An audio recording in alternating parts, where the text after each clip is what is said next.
뭐 20대 초반에 안면 융합 했다고 해서 안면 거상을 꼭 해야 된다. 안면 융합 수술이랑 양악 수술 후 비대칭은 돌이키기 힘들다. 전제 조건이 수술이 폭망한 경우.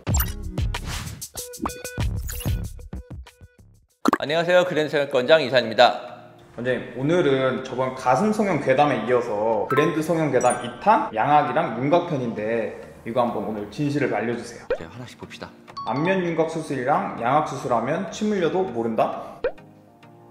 참신한데? 질문 자체는요, 이 두 가지 의미를 담고 있어요. 예를 들어서 우리가 입에 물을 머금고 있어요. 입을 이렇게 입술이 있는데 힘을 줘서 닫으면 물이 안 흐르잖아. 근데 물을 머금었는데 입술을 꽉 다무는 신경 자체가 손상이 됐어요.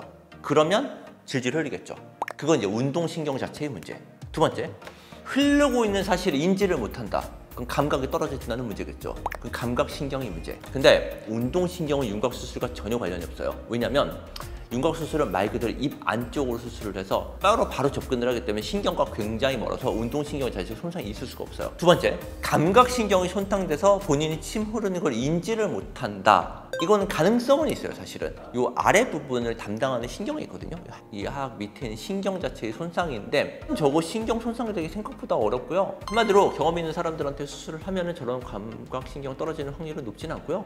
안면 윤곽 수술이랑 양악 수술하면 공황 검색대에서 소리가 난다. 팔 부러진 것, 다리 부러진 것, 인공관절은 인공관절에 쓰는 관절이 티타늄이나 이런 프레친 진짜 이만해요. 막 정말 커, 막 이만해. 걔네들은 소리 안 나요. 그냥 마음껏 통과하세요. 안면 윤곽 수술이랑 양악 수술하면 엑스레이랑 MRI 찍을 때 위험하다. 수술 끝나고 엑스레이를 확인 안 해? 잘 됐는지? 우리 팔, 다리 부러졌을 때 그 다음부터 엑스레이 못 찍어? MRI 못 찍어 평생? 그렇지 않겠죠. 생각보다 의술이라는 게 허술하지 않아요. 다 찍어도 돼요. 그다음 네 번째, 안면 윤곽이랑 양악 수술하면 사망할 수 있다. 걸어다니도 사망할 수 있는 거 아니야? 특별하게 이게 더 위험하냐? 이거는 경험치와 관련인 것 같아요. 경험이 많은 사람이 수술을 하게 되면 위험성이 적은 거고, 경험이 좀 적은 사람이 수술하게 되면 위험성이 더 높은 거고, 그렇기 때문에 경험이 많은 원장님한테 수술을 받게 되면 이 확률을 우리가 줄일 수가 있는 거죠. 혹시 원인이 있을까요? 수술하다가 만약에 문제가 된다고 하면은 광대나 턱끝 양악보다는 사각턱 수술인 경우가 좀 더 많죠. 확률적으로 보면요. 근데 그것도 이제 혈관 이식 잘 보고, 그 다음에 만약에 설사 일부 손상이 됐다고 하더라도 처치할 수 있는 방법들이 여러 가지가 있기 때문에 수면대에 있는 사람들한테는 큰 문제는 없는데, 안면 윤곽이랑 양악 수술하면 반드시 안면 거상도 해야 된다? 이런 질문들 생각보다 되게 많아요. 안 하면 되죠. 그냥 살면 돼요. 더 예뻐지려고 하는 거지 반드시 이걸 해야 된다, 필수로 따라가는 건 아니에요. 근데 나이랑 되게 중요한 게요, 젊었을 때 수술하는 경우는 피부가 탄력이 있기 때문에 상당히 많이 달라붙는 느낌이 있는데, 나이가 40대 중반 넘어서 뼈 수술을 하게 되는 경우는요, 이미 피부 처짐이 어느 정도 있는 나이예요. 피부 처짐이 어느 정도 있는 나이에서 뼈를 같이 줄이면 피부 처짐이 조금 더 보일 수가 있겠죠. 이 경우에 해당되면 안면 거상을 하라고 권해요. 근데 뭐 20대 초반에 안면 융합 했다고 해서 안면 거상을 꼭 해야 된다, 그렇지가 않아요. 그런 경우는 오히려 피부 탄력이 좋아서 잘 달라붙는 경우도 많아요. 그냥 괴담이야. 괴담. 그냥 괴담이야, 괴담. 안면 윤곽이랑 양악 수술하면 교정이랑 임플란트 하기 힘들다? 왜? 양악 수술하고 나서 교정 많이 해요. 필수적으로 해야 되는 경우 많아요. 왜냐하면 양악 수술 자체가 애초에 부정교합으로 인해서 그 교합을 맞추고 미세하게 더 맞추기 위해서 교정해요. 실제로 수술하고 나서 교정 한 9개월 정도 하는 경우 아주 많아요.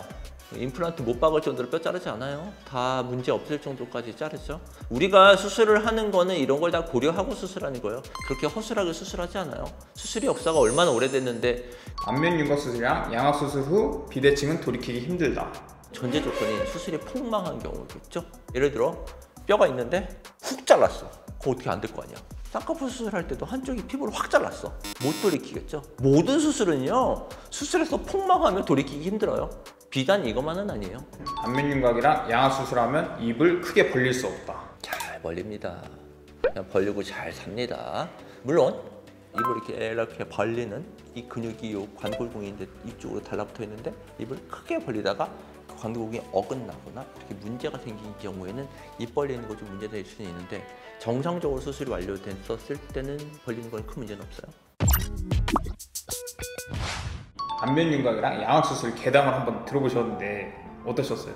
괴담은 말 그대로 괴담이라서 그런 것들 다 고려해서 수술을 하니까 이런 문제들 생각보다 덜 생깁니다. 직접 성형외과 찾아가서 선생님들한테 상담을 받아보시고 이게 진짜인지 아닌지 물어보시고 수술을 결정하시는 게 더 맞을 것 같습니다. 감사합니다.